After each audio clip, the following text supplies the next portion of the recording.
லூக்கா 6:47-48 இப்படியாக இருக்கிறது. இந்த வசனத்தின்படி கர்த்தராகிய இயேசு கிறிஸ்து உங்களுக்கு ஒரு பெரிய பாறையாக இருக்கிறாருங்க.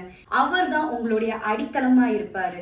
அப்படி அவர் உங்களுடைய அடித்தளமா இருக்கும்போது வேற எந்த ஒரு சக்தியாலையும் வேற எந்த ஒரு வல்லமைனாலையும் உங்களுடைய ஆசீர்வாதத்தை, உங்களுக்கும் இயேசுக்கும் உண்டான உறவை மாற்ற முடியாது, தடுக்க முடியாது, அதுக்கு இடையூறாக வரவும் முடியாது. ஆமாங்க, நீங்கள் அசைக்கப்பட முடியாதவர்களாய் இருப்பீர்கள். உங்களை யாராலே அசைக்க முடியாது. யாரும் உங்களை சீண்டவோ தீண்டவோ உங்களுக்கு எதிராக நிற்கவோ முடியாதுங்க. ஏன் கேக்குறீங்களா? உங்களுடைய ஆணி வேறு கர்த்தராகிய இயேசு கிறிஸ்துவாக இருப்பார். உங்களுடைய அடித்தளம் கர்த்தராகிய இயேசு கிறிஸ்துவாக இருப்பார். மலையின் மேல் இருக்கும் பட்டணமாக உங்களை வைப்பார். என்றைக்குமே நீங்கள் மறைந்திருக்க மாட்டீர்கள். ஆசீர்வாதங்களுக்கும் சரி, மனிதர்களுக்கு முன்பாகவும் சரி, எப்பேற்பட்ட எதிர்ப்பு உங்களுக்கு முன்பாக நின்றாலும் தேவன் உங்களை மலையின் மேல் இருக்கும் பட்டணமாக வைப்பார்.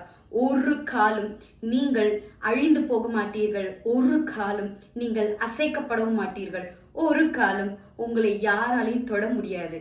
ஏன்னா உங்களுடைய அச்சாணி, உங்களுடைய ஆணி வேர் கர்த்தராகிய இயேசு கிறிஸ்துவாக இருப்பார். God bless you.